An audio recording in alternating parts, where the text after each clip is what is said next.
साथीहरू, यही आउने चैत्र 1 गते आइतबार पापमोचनी एकादशी व्रत पर्न गएको छ। यस दिन हजुरहरूले लड्डु गोपालजीको स्थापना गर्न सक्नुहुन्छ है घरमा। र हजुरहरूले विशेष गरेर घर आँगनको सरसफाइ एक दिन अगाडि नै शनिबार नै पुरै डिप क्लिन गर्नु होला हैन। एकादशीको दिन हजुरहरूले पोछा लगाउन, डिप क्लिन गर्न मिल्दैन। कपडाहरू धेरै धुनु छ भने पनि अगाडि नै धुनु होला, शनिबारकै दिन धुनु होला।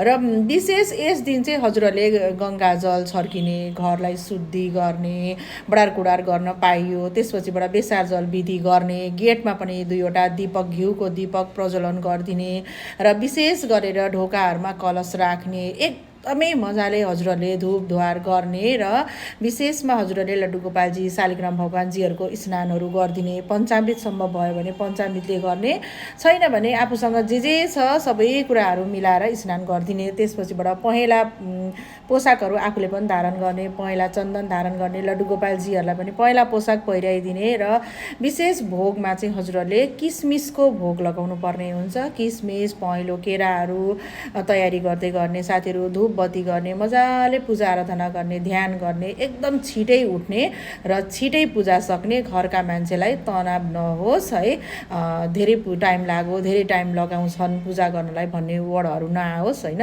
हजुरहरूले सबै कुरालाई मध्यनजर गरेर पूजा आराधना गर्नु होला। जय श्री कृष्ण, राधे राधे, जय होस्।